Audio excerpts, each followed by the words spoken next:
प्रिय मित्रमैत्रिणी, सुप्रभात. आज 19 जून 2026 शुक्रवार सादर करत आहे. प्रथम सन्माननीय लेखक वैभव सुरेश मोरे यांच्या व संपादन CA पवनकुमार धवन यांच्या लेखमालेतील पांढऱ्या कोटातील काळा पडदा हा दुसरा लेख. सावधानतेचा इशारा देऊन नफ्याचा व्यापार मांडला, कायद्याच्या चौकटीत राहून लबाडीचा मोखोटा मांडला. मृत्यू विकतानाही जो स्वतःला प्रामाणिक म्हणतो, अशाच व्यवस्थेने माणुसकीचा गळा घोटला. वैद्यकीय क्षेत्रात काम करताना मला एक गोष्ट प्रकर्षाने जाणवली की दवाखान्याच्या भिंतीही आता बोलू लागल्या आहेत, पण त्या माणुसकीपेक्षा जास्त कायद्याची भाषा बोलतात. कोणत्याही मोठ्या खाजगी किंवा सरकारी दवाखान्यात शिरल्याबरोबर रिसेप्शनवर एक मोठी पाटी दिसते. डॉक्टर किंवा स्टाफवर हल्ला करणे किंवा गैरवर्तन करणे हा दखलपात्र गुन्हा असून भारतीय दंडसंहितेनुसार यासाठी कठोर शिक्षेची तरतूद आहे. एकांगी प्रामाणिकपणा ही पाटी लावण्यात मागचा उद्देश प्रामाणिक आहे. डॉक्टरांना संरक्षण मिळावे जेणेकरून ते तणावमुक्त होऊन काम करू शकतील. पण या पाटीकडे पाहताना मनात एक प्रश्न येतो की हा कायदा आणि ही सूचना फक्त एका बाजूसाठीच का? रुग्णांच्या नातेवाईकांना त्यांच्या कर्तव्याची आणि कायदेशीर मर्यादेची जाणीव करून देणारी ही व्यवस्था डॉक्टरांच्या आणि स्टाफच्या वागणुकीबद्दल मात्र मौन बाळगते. अनेकदा असं होतं की वेदनेने व्याकुळ झालेला रुग्ण किंवा चिंतेत असलेला नातेवाईक जेव्हा एखादा साधा प्रश्न विचारतो, तेव्हा समोरून डॉक्टर किंवा नर्सिंग स्टाफ अतिशय उद्धटपणे आरडाओरड करून किंवा दुर्लक्ष करून उत्तर देतात.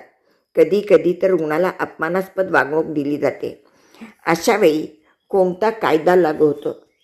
नातेवाईकाने आवाज चढवला तर तो गुन्हा ठरतो, पण स्टाफने रुग्णावर अपमान केला तर त्याला कामाचा ताण म्हणून सोडून दिले जाते. दवाखान्यात रुग्णाच्या हक्काची सनद कुठेही इतक्या ठळकपणे अक्षरात लावलेली दिसत नाही. डॉक्टर आणि स्टाफने रुग्णाशी सन्मानानं वागलं पाहिजे हा नैतिक नियम आहे, पण तो पाटीवर का नसतो? कारण जेव्हा तुम्ही फार स्वतःच्या संरक्षणाचे नियम लावता आणि स्वतःच्या जबाबदारीबद्दल गप्प राहता, तेव्हा तो प्रामाणिक कामातील अप्रामाणिकपणा असतो. संरक्षण हे सर्वांनाच हवे आहे, पण जिथे सन्मानाची देवाणघेवाण एकतर्फी होते, तिथे त्या पांढऱ्या कोटातील पावित्र्याला तडा जातो.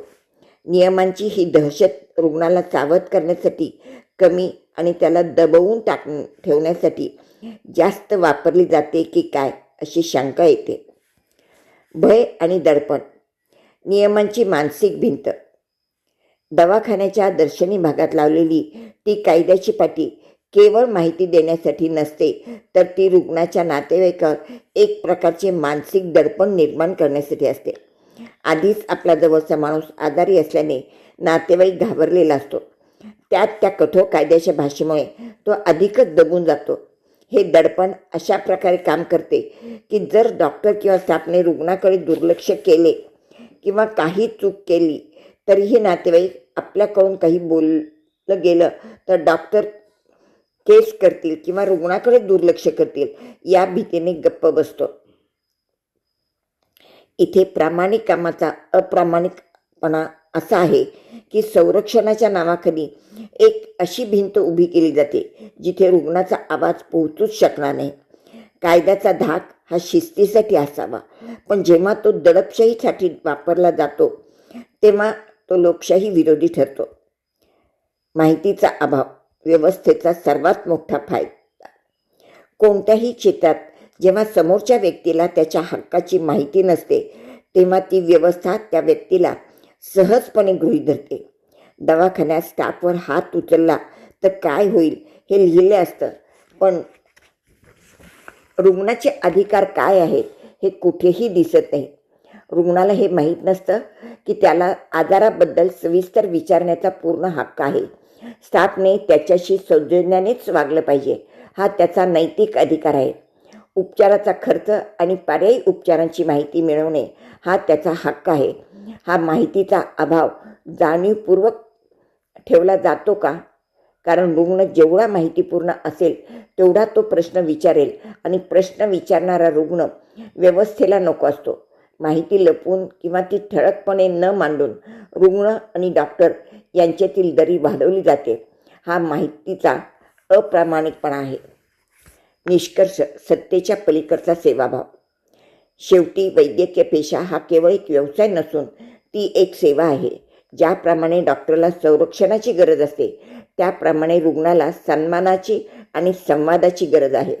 नियमांची पाटी एकतर्फी असणे हे त्या व्यवसायातील नैतिकतेच्या अभावाचे लक्षण आहे.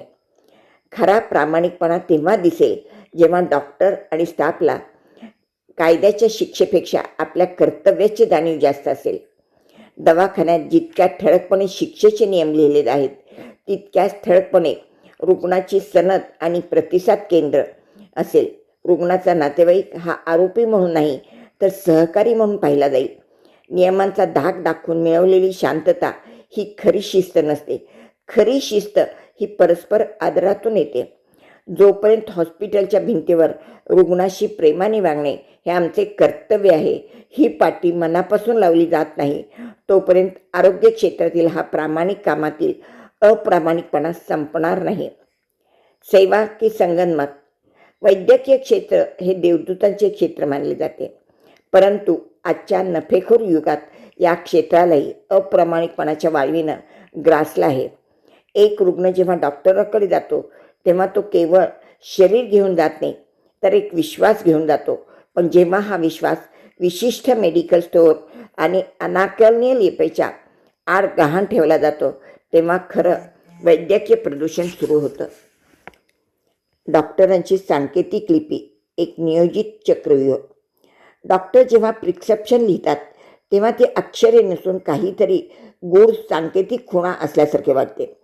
गंमत अशी की ही लिपी जगातील कोणाही सुशिक्षित माणसाला कळत नाही, पण दवाखान्याशी संलग्न असलेल्या त्या विशिष्ट मेडिकल स्टोअरवाल्याला मात्र ते अगदी स्पष्ट उलगडते. हा केवळ योगायोग नाही तर हे एक आर्थिक सिंडिकेट आहे. जेव्हा रुग्ण तेच प्रिस्क्रिप्शन दुसऱ्या मेडिकलवर नेतो तेव्हा तिथला फार्मासिस्ट हातबल होऊन सांगतो, हे आम्हाला वाचता येत नाही. हा प्रकार म्हणजे रुग्णाला एका विशिष्ट दुकानातूनच औषधे घेण्यास भाग पाडणारी एक सक्ती आहे. वैद्यकीय परिषदेचे नियम आणि वास्तवातील उल्लंघन. नॅशनल मेडिकल कमिशन आणि भारतीय वैद्यकीय परिषदच्या नियमानुसार प्रत्येक नोंदणीकृत डॉक्टरांनी खालील गोष्टी पाळणे बंधनकारक आहे. कॅपिटल लेटर्सचा वापर.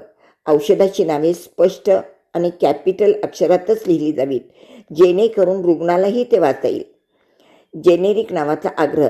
डॉक्टरांनी औषधाचे केवळ ब्रँड नेम न लिहिता त्यातील मुख्य घटक लिहिणे आवश्यक आहे, परंतु प्रत्यक्षात किती डॉक्टर हे नियम पाळतात? जेव्हा नियम धाब्यावर बसून स्क्रॅच मारल्यासारखी अक्षरे काढली जातात तेव्हा तो केवळ वेळेचा अभाव नसून रुग्णापासून माहिती लपवण्याचा अप्रामाणिक प्रयत्न असतो. कमिशनची साखळी आणि ब्रँडेडचा अट्टहास. बाजारात एखादी जेनेरिक औषध 10 रुपयांना उपलब्ध असताना डॉक्टर त्याच घटकाचे ब्रँडेड औषध 100 रुपयांना लिहून देतात. यामागे फार्मा कंपन्यांनी दिलेली टार्गेट्स आणि कमिशन असते. ही रुग्णाची सरळ सरळ आर्थिक पिळवणूक आहे.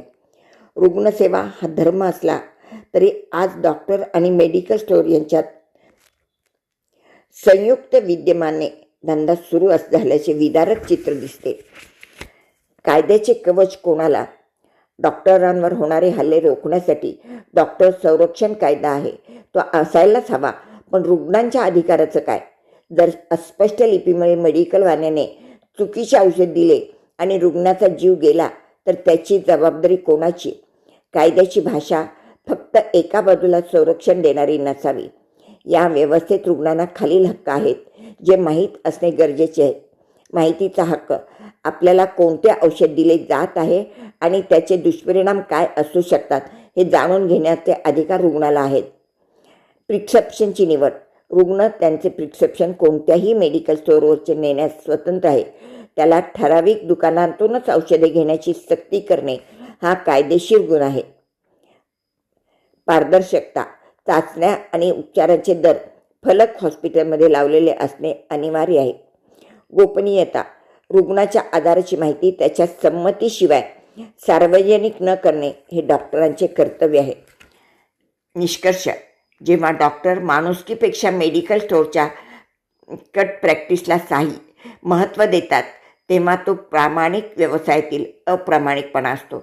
जर वैद्यक क्षेत्राने स्वतःहून ही लिपीची भिंत पाडली नाही तर सर्वसामान्यांचा या पवित्र पेशावरचा विश्वास उडून प्रिय मित्रमैत्रिणींनो, अतिशय महत्त्वपूर्ण असा सुंदर असा लेख आहे. प्रत्येकाने काळजीपूर्वक वाचावा आणि जे जे अंमलात आणता येईल ते नव्हे, प्रत्येकच गोष्ट अंमलात आणण्याचा प्रयत्न करावा. कुठेही दबून न जाता आपण हक्काची मागणी करत राहावी. तुमच्या प्रतिसादाची वाट पाहत आहे तुमची बाई, तुमची मैत्रीण. आजच्या दिवसासाठी खूप खूप शुभेच्छा. पालवी परिवार व शब्दशिल्प वाचनालय. धन्यवाद. वंदे मातरम.